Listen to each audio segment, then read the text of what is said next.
आज हम लोग पढ़ेंगे एरिथमेटिक प्रोग्रेशन। जी, एरिथमेटिक प्रोग्रेशन। एरिथमेटिक प्रोग्रेशन यानी समांतर श्रेणी कहते हैं ना, एरिथमेटिक प्रोग्रेशन। इसको हम शॉर्ट में एपी भी कहते हैं। क्या कहते हैं? एपी, एरिथमेटिक प्रोग्रेशन, समांतर श्रेणी। चलिए ध्यान से समझेंगे आज समांतर श्रेणी। किसी भी एग्जाम में ये जो चैप्टर है बहुत ही इंपॉर्टेंट होता है और बहुत आसान चैप्टर भी होता है ना, तो इसलिए आप लोग इसको तो ढंग से तैयारी कर लीजिए, क्योंकि आसान भी है और साथ साथ एग्जाम के लिए बहुत ज्यादा इम्पोर्टेंट भी है। तो चलिए हम लोग एरिथमेटिक शुरू करते हैं। ये होता क्या है एरिथमेटिक प्रोग्रेशन? तो एरिथमेटिक प्रोग्रेशन का मतलब होता है किसी भी सीरीज का ना या तो लगातार समान रूप से आगे बढ़ते रहना या समान रूप से घटते रहना। यानी या तो बढ़ेगा, सीरीज होगा, क्या होगा? सीरीज होगा, या तो ये लगातार बढ़ते रहेगा समान रूप से, या तो लगातार घटते रहेगा समान रूप से। यही होता है समांतर श्रेणी। अभी हम एक एग्जांपल के द्वारा अभी दिखाते हैं। जैसे मान लीजिए 2 है, 4 है, 6 है, 8 है, ऐसे जा रहा है डॉट। देखिए तो 2 से 4, 4 में फिर 2 जोड़ेंगे 6, 6 में 2 जोड़े 8, इस तरह से बढ़ते जा रहा है। मतलब बढ़ रहा है लेकिन समान रूप से बढ़ रहा है, तो इसको हम लोग क्या कहेंगे? Arithmetic progression. इसी तरह से अगर हम लेते हैं 50, 44 ले लेते हैं, 38 ले लेते हैं, 32 ले लेते हैं, इस तरह से जा रहा है। तो क्या रहा? 50 में से 6 घट करके 44 हो रहा है, -6 होके, फिर -6 होकर के 38 हो रहा है, फिर -6 होके 32 हो रहा है। यानी घट रहा है कितना? -6, समान रूप से ये घट रहा है। यानी सीरीज ऐसा है, या तो ये इसमें बढ़ रहा था या इसमें घट रहा है समान रूप से, तो इसको हम लोग कहते हैं एरिथमेटिक प्रोग्रेशन यानी एपी। तो सबसे पहले एपी को पहचानना आपको सीखना है। तो चलिए एपी को हम लोग पूरे डिटेल्स आज देखेंगे। तो आज ध्यान से देखिए होता क्या है। जैसे मान लीजिए एक सीरीज हम लेते हैं, 2 है, 5 है, 8 है, 11 है, 14 है, इस तरह से आगे बढ़ते चल रहा है। ठीक है, ये हमारा मान लेते हैं कि एपी दिया गया है। अब एपी है या नहीं है इसका पता कैसे लगाएंगे? ध्यान से देखिए, 2 में 3 जोड़ेंगे 5, 5 में 3 जोड़ेंगे 8, 8 में 3 जोड़ेंगे 11, 11 में 3 जोड़ेंगे 14। क्या इसे जोड़ करके देखना है? नहीं। इसमें से इसे करिए अंतर निकालिए, 5 और 2 का अंतर कितना है? तो 3 का अंतर है। यहाँ भी अंतर निकालिए, 8 और 5 का अंतर कितना है? 3 का है। 11 और 8 का अंतर कितना है? 3 का है। 14 और 11 का अंतर कितना है? 3 का है। यानी अंतर सब जगह समान होना चाहिए, यही होता है समांतर श्रेणी यानी एपी। ठीक है, तो अंतर पर आपको ध्यान देना है और किसी चीज पर ध्यान देने की जरूरत नहीं है। तो चलिए अभी हम लोग देखेंगे कि ये जो एपी है इसके पहला टर्म है, ये दूसरा टर्म है, ये तीसरा टर्म, ये चौथा टर्म, ये पांचवा टर्म। टर्म मतलब पद, यानी पहला पद, दूसरा पद, तीसरा पद। ठीक है, पहला पद को ना हम लोग कहते हैं A1। ठीक है, A1। दूसरा पद को A2 कहेंगे, तीसरा पद को A3 कहेंगे, चौथा पद को A4 कहेंगे, पांचवा पद को A5 कहेंगे। ऐसा ही कहीं खत्म होगा कि नहीं सीरीज होगा? कहीं ना कहीं खत्म होगा। ठीक है, तो अभी देखेंगे, या इसी को हम टर्म यानी टर्म को T1, T2 या T3 या T4 या T5 ना, इस तरह से हम लोग इसको देखते चले। तो ये होता है पहला टर्म, दूसरा टर्म। ए क्या है? ए डायरेक्ट लिख दे तो A1 का A1 नहीं भी लिखेंगे तो कोई दिक्कत नहीं। ये है हमारा फर्स्ट टर्म। फर्स्ट टर्म यानी पहला पद, प्रथम पद कहते हैं। ठीक है, फर्स्ट टर्म, प्रथम पद। दूसरा देखें, अब देखेंगे इन दोनों के बीच का जो अंतर होता है एपी का मेन पहचान, इसको हम लोग कहते हैं कॉमन डिफरेंस। क्या कहते हैं? Common difference. इसको डी द्वारा लिखते हैं, तो आपको याद रखना है डी। डी क्या है? हमारा कॉमन डिफरेंस है। ठीक है, कॉमन डिफरेंस। कॉमन डिफरेंस, ये कॉमन डिफरेंस कैसे निकालते हैं? ये फर्स्ट टर्म तो समझ गए, पहला वाला ही होगा। कॉमन डिफरेंस निकालने के लिए हम लोग क्या करेंगे? देखिए ध्यान से, दूसरा में से ना पहला को घटा दीजिए, यानी A2 में से A1 को घटा देंगे, A2 माइनस A1। जरूरी ऐसा नहीं है, यहाँ भी हम घटाएंगे इस वाला में से इस वाला, मतलब कि अगला में पिछला वाला घटा दीजिए, A3 minus A2, A3 minus A2। इसी तरह से हम कह सकते A4 minus A3, A4 minus A3। इसी तरह A5 माइनस A4। इस तरह से यदि करें तो हमें D मिलेगा, यानी कॉमन डिफरेंस मिलेगा। कहीं भी दो टर्म को घटाएंगे यानी अंतर निकालेंगे सब जगह समान आएगा। यही एपी का मुख्य पहचान है। ठीक है, एपी में है या नहीं है कोई पद, इसका जो सीरीज का हम जांच करेंगे तो यही डी निकाल के यानी कॉमन डिफरेंस निकाल के हर जगह क्या होगा, समान होगा। तो वो एपी में है, नहीं तो एपी में नहीं है। तो सबसे पहले आपको ये याद रखना है, ए क्या है तो हमारा फर्स्ट टर्म यानी प्रथम पद है, डी क्या है कॉमन डिफरेंस यानी हमारा सार्व अंतर, हिंदी में क्या कहते हैं सार्व अंतर कहते हैं। तो आपको याद रखना है, एग्जाम में 1 नंबर में दे देता है सार्व अंतर निकालने। ठीक है, क्या करेगा कि ये तो एपी दे देगा, कहेगा इसका सार्व अंतर निकाले, कौन सी निकाले सार्व अंतर बताने। तो सार्व अंतर समझ गए, सार्व अंतर यानी कॉमन डिफरेंस। क्या करेंगे, कहीं भी दो पद में से दो पद लेंगे, दोनों पद में अगला में से पिछला को घटा देंगे, निकल जाएगा हमारा कौन सी सार्व अंतर। हो क्या रहा है, अगला 2 में से 1 वाला घटाए, 3 में से 2 वाला घटाए, 4 में से 3 वाला, मतलब एक पहले जैसे 5 लिए तो घटाना कौन है 4। इसी तरह बोलिए तो ए 50 रहेगा तो घटाएंगे कितना, ए 49। ए 700 रहे ए 699 घटा देंगे, हमारा कॉमन डिफरेंस निकल जाएगा। समझिए, खाली आपको ना माइंड में रखना है ना कि रटना है सभी फॉर्मूला को, फॉर्मूला को माइंड से बनाए ताकि इसको इमेजिन करके देखें कैसे हो रहा है, कभी भूलने का चांस ही नहीं है। तो चलिए, आप लोग लगभग में ये समझ गए होंगे कि एपी का हम पहचान बता सकते हैं, प्रथम पद ध्यान दे सकते हैं, उसके बाद डी यानी कॉमन डिफरेंस निकाल सकते हैं। अब हम लोग आगे देखते हैं कि आखिर हमें इसमें पढ़ना क्या क्या होगा। तो पढ़ना क्या क्या है इसके लिए ध्यान से देखिए। अब देखिए, जैसे कि एक लेते हैं फिर से, हमारा एपी है 2 है, 5 था, 8, 11, 14, इसी में हम सीखते जाते हैं। जैसे इसको हम लोग कर सकते हैं A1, इसको A2, A3, A4, A5, इस तरह से क्या सीरीज कभी खत्म होगा कि नहीं होगा, तो सीरीज खत्म होगा। तो सीरीज जहां खत्म होता है ना, जहां खत्म होता है इसको हम लोग कहते हैं AN। क्या कहते हैं AN। AN जो होता है इसका फॉर्मूला हम लोग निकालना सीखेंगे।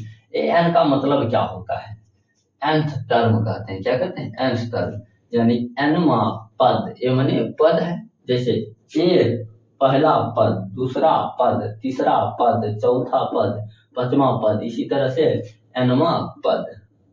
समझ में आ रहा है, nवा, n मतलब अंतिम पद। ठीक है, इसको हम लोग nth टर्म भी कहते हैं। n को क्या कहते हैं nth टर्म, nth टर्म या लास्ट टर्म यानी अंतिम पद भी कहते हैं, लास्ट टर्म हिंदी में क्या कहेंगे अंतिम टर्म यानी अंतिम पद। ठीक है, तो हम लोग अगर ए निकाले, ये तो डायरेक्ट है ए, इसको निकालने के लिए क्या करेंगे, ए में एगो डी जोड़ देंगे, ए में एगो डी जोड़ दिए, निकल गया ए प्लस डी A2। नहीं निकल जाएगा, नहीं समझे, ध्यान से देखिए, इसमें ए कितना है, ए है 2, डी कितना है, तो डी अभी निकालना सिखाए थे, 5 में से 2 घटा देंगे, निकल जाएगा 3। अभी मान लीजिए ये नहीं भी दिया रहता तो हम निकाल सकते थे। देखिए तो ए का मान 2 है प्लस डी का मान है 3, 2 3 कितना हो जाएगा 5, निकल गया। इसी तरह से इसका बोलिए क्या हो जाएगा, ए प्लस क्या हो डी, तीसरा निकलना है 2 को डी जोड़ देंगे। देखिए ए का मान 2 प्लस 2 गुने डी का मान है 3, 3 दूना 6 2 8, पुर गया। तो मतलब समझ रहे हैं ना, वो हर जगह पुर जाएगा, करके देख लीजिएगा। तो इसका बोले क्या हो जाएगा, ए प्लस क्या होगी 3 गुडी। इसी तरह से इसका बोलेंगे ए प्लस क्या गुडी 5 है तो 4 गुडी, इस तरह से होते चल जाएगा। अब हम लोग n टर्म के लिए निकालना सीखेंगे कि nवां पद यानी लास्ट पद कैसे निकाले। जैसे हम एक के बार का दे 100वां पद ज्ञात कीजिए, पद मान लीजिए पूरा 100 को तो लिखेगा नहीं, 1000 वो पद निकालना है। तो 1000वां पद कहेगा कितना आएगा, मतलब कि 2 लिख रहे हैं, 5 लिख रहे हैं, 8 लिख रहे हैं, 11 14, इस तरह से हमारा सीरीज जा रहा है। तो बताइए 1000वां नंबर पर जाके, 1000 नंबर पर जाके हमारा पद कितना होगा। तो क्या उतना लिखेंगे हम, तो उतना लिखना संभव नहीं है, तब हम फॉर्मूला का यूज करेंगे। क्या कर रहे हैं तो ध्यान से देखिए, यहाँ पर अब सीखना है, आप लोग निकालना सीख गए, ये फॉर्मूला बनाना। अब देखिए ध्यान से, यहाँ पर देखिए तो सब जगह ए है, तो हम भी लिखेंगे यहाँ पर ए, प्लस है प्लस दे दिए। ठीक है, सब जगह प्लस है। कितना डी है, 1 कम डी, 2 में से एगो घटा के डी, यहाँ 3 में से एगो घटा के डी, 4 है तो 4 में से 1 घटा दिए 3 डी है, इंटू डी है गुना है, 5 है तो 5 में से 1 घटा के 4 गुने डी। तो यहाँ है A5, तो यहाँ है AN है में से एक न घटाए हैं, तो यहाँ n में से एक घटा देंगे, n माइनस ए इंटू डी है तो इंटू क्या कर देंगे, डी कर देंगे, और हमारा फॉर्मूला आ गया A plus N minus one into D. लोग इसको सोचते हैं रटे, रटे नहीं, देखिए यहाँ हो ये रहा, ये यहाँ क्या करें, ए लेंगे प्लस कर दी, दो में से एक डी कर दी, यहाँ भी ए ले लिए, और दो था तो दो लिखे थे, दो में से एक घटाए हैं, यहाँ एन है तो एन में से घटाए, गुना किए डी से, यहाँ देखिए तीन है तो तीन में से एक घटा दिए दो, तो तीन में से घटाए तो यहाँ एन में से एक घटा दी, यहाँ इंटू डी दी है तो वहां भी इंटू डी दी, तो कोई बड़का बात नहीं है। एनवा पद यानी लास्ट पद का फॉर्मूला क्या आ गया हमारा, A plus N minus one into D. समझिए, जैसे आप मान लीजिए कहते हैं हमें कि यहाँ पर अंतिम पद 20वां पद, क्या पद निकालना है, 20वां पद, कि हम इस तरह से लिख रहे हैं सीरीज, तो बताइए इसका 20वां पद क्या होगा। तो वहां जब ये लग गया समझ लीजिए एन का मान दे दिया है, तो एन का मान कितना हो गया 20, ठीक है 20 हो गया। ए हमें मिला हुआ है, ए कितना है 2 है, डी हमें मिला निकालना होगा, 5 में से 2 गया 3 है, तो बताइए क्या होगा, ए एन बराबर A plus N minus one into D, ठीक है। तो ए एन बराबर ए एन की जगह पर 20 है, 20वां पद, ए का मान है 2 प्लस एन का मान है 20, तो 20 माइनस 1 इंटू डी का मान है 3 है 3, तो 20 में से 1 गया 19, 19 किया 57 और दूसरा कितना हो जाएगा 59 हो गया हमारा आंसर, यानी 20वां पद आप लिख करके देख लीजिए 59 ही आएगा। तो समझ गए आप लोग, तो यहाँ पर एनवा पद यानी लास्ट टर्म निकालने का फॉर्मूला क्या हो गया, तो लास्ट टर्म को पहले सूचित किससे करेंगे, ए एन से, ए एन का फॉर्मूला लास्ट टर्म का फॉर्मूला क्या हो जाएगा, A plus N minus one into D, मतलब एन माइनस वन करने का मतलब कौन चीज, जमा पद कहेगा लास्ट पर, उसमें से एगो क्या करेंगे, एक घटा करके डी से गुना कर देंगे। अभी हम इतना लिखे, इतना लिखने की जरूरत है, जैसे कहा 20वां पद, तो हम जैसे इसको निकाले हैं ना, ए टू निकालना था एगो कम करके, तो हम इसको लिख सकते थे ए प्लस 19 डी, 20वां पद निकालना है, एगो कम डी से गुना करना होगा, देख लीजिए ए प्लस 19 गुना डी का मान था 3, 19 या 57, ए का मान था 2, कितना हो जाएगा 59, एक के बार में आंसर ए लिख दी। तो मतलब समझ रहे हैं ना कि हम डायरेक्ट भी लिख सकते हैं, इससे अच्छा है कि फॉर्मूला आप याद रखें, क्या होगा A plus N minus one into D, ये क्या है लास्ट टर्म का फॉर्मूला। अब इसमें से आपको 4 क्वेश्चन, कभी ए गायब कर देगा यानी पहला टर्म ही गायब कर देगा, कभी डी गायब कर देगा, डी निकालने पूछ देगा, कभी कभी एन निकालने पूछ देगा, ये अंतिम पद दे देगा, एन निकालने कहेगा, कभी एन देगा, एन मतलब अंतिम पद 50वां पद, 100वां पद, 250वां पद, इस तरह से दे दिया, और आपको निकालने क्या कहेगा ए एन, यानी अंतिम पद होगा कितना, ठीक है, यानी 50वां पद कितना होगा, 100वां पद कितना होगा, 70 दे देगा, 70वां पद कितना होगा, इस तरह से आपको ए डी एन 4 क्वेश्चन इसमें बन रहा है, और चारों के चारों आपको निकालने कहीं से भी पूछ सकता है, ठीक है। तो आप लोग अब चारों में से कोई भी निकालेंगे ना, आपको आंख मूंद के ये फॉर्मूला लगा देना है और बनेगा। और क्या पढ़ना होगा इस एपी में, तो और पढ़ना होगा इसका योग, कौन सी पढ़ना होगा, योग पढ़ना होगा, तो हम लोग योग भी पढ़ेंगे।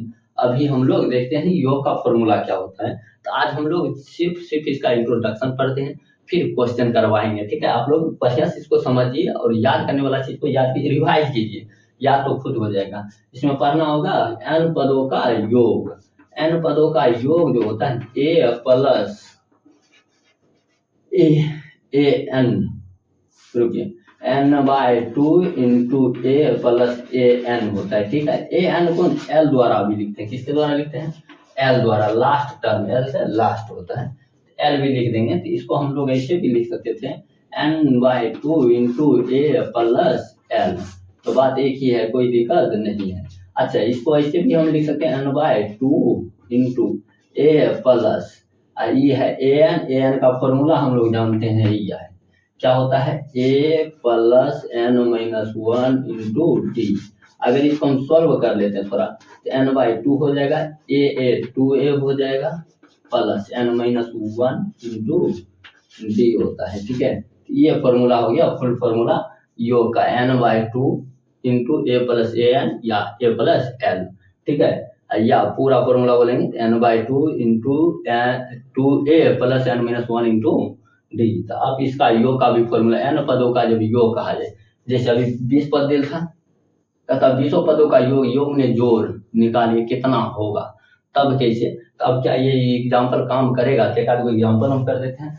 जैसे मान लेते हैं हमें कहा गया 2 पदों का योग निकालें। पहले आप लोग इसको समझ गए नहीं, ये निकालना, तो इसको हम मिटाते हैं, हम योग वाला थोड़ा सा रिवाइज कर देते हैं। योग पर भी रिवाइज कर देंगे ताकि आपको क्वेश्चन बनाने वक्त कोई दिक्कत नहीं आना चाहिए, ठीक है। तो चलिए योग वाला हम देखें। जैसे कहा गया है एक एपी यही दिया गया है, ये भी दिया गया है, इसका कहा है 2 पद का योग निकालिए। 2 पद का योग निकाल करेगा तो पहले तो ए निकालना होगा। ए कितना है? ए आपको दिया गया है 2 दिया गया है। डी आपको दिया गया है 5 - 2 करेंगे, 5 - 2 कितना आ जाएगा? 3 है। अब 2 पद दिया गया तो 2 पद मतलब एन का मान कितना? 2। ज्ञात पद का कहा जाएगा, वही तो है हमारा एन। चलिए अब इसका योग यानी एस एन बराबर फॉर्मूला पहले लिख देंगे। क्या होता है? n/2 × 2a + n - 1 × d। चलिए एस एन की जगह पर कितना है? 2 है, यानी S2 निकालना है, n 2/2 कर देंगे इंटू 2 × a का मान है 2 + n 2 - 1 हो जाएगा, इंटू d है, d का मान कितना है? 3 है। चलिए हो गया। अब इसको हम सॉल्व करते हैं, 2 में से 2 कट के 1 हो जाएगा, 2 दूना 4 प्लस 2 में से 1 जाएगा 1 को 3 से गुना करेंगे 3 हो जाएगा, 4 3 कितना आ गया? 7 आ गया। देखिए थोड़ा जोड़ के 2 को पद 2 और 5 जोड़ेंगे तो दोनों को जोड़ दीजिए तो 7 हो जाएगा। देखिए तो मिल गया आंसर 7। ऐसे भी आ रहा है, ऐसे भी आ रहा है, तो समझ में आया आपको? मान लीजिए हमें 3 पदों का योग कहता, तो मतलब समझ में आया ना बनाना। 3 पद का योग अगर कहता, तो अगर तीनों पदों का योग कहता तो कोई बात नहीं, फिर भी ऐसा ही बनेगा। कितना पद कहा गया है? 3 पद, या एक बार 4 पद ले लेते हैं, आसान होगा। 4 पद का योग कहा गया है। चलिए लीजिए ध्यान से, चारों पद का योग निकालिए थे। 4 पद कहा गया तो इनका मन कितना हो जाएगा? 4 हो जाएगा। अब ऐसा ही बैठा देंगे सब कुछ, यहाँ पर क्या हो जाएगा? 4 n की जगह पर 4, n की जगह पर 4, यहाँ भी हो जाएगा 4। चलिए 2 दूना 4, 2 दूना 4। अब देखिए तो 4 में से एक जाएगा 3, 3 दिया कितना हो जाएगा? 9 इंटू 2 है, 2 तो बचेगा, 2 दूना 4 होगा। तो चलिए 9 4 13, 13 दूना 26 आ जाएगा। देखिए तो थोड़ा सा जोड़ के 26 ही आएगा। 5 2 7, 8 7 15, 15 11 26 हो रहे हैं। चारों का योग कितना हो रहा है? 26। मतलब आप समझ रहे हैं, योग भी निकालने देगा तो योग में भी क्या करेगा? योग पहले दे देगा, n निकालने दे देगा, कभी d निकालने दे देगा, कभी a निकालने दे देगा, कोई चीज भी दे दे। योग रहेगा तो SN का फॉर्मूला लगाना है, योग नहीं रहेगा an का फॉर्मूला लगाना है। पूरा एपी कितना ही पढ़ा है और है ही क्या एपी में? कुछ नहीं है एपी में। तो चलिए हम लोग उम्मीद करते हैं आप लोग अच्छा से रिवाइज करके आइए। हम लोग अगले क्लास में हम लोग इसका क्या करेंगे? पूरा क्वेश्चन सॉल्व करेंगे और सीखेंगे क्वेश्चन पर इसको अप्लाई करना। अगर अप्लाई करना सीख गए, हो गया एपी खत्म। तो चलिए आज के लिए इतना ही, जय हिंद।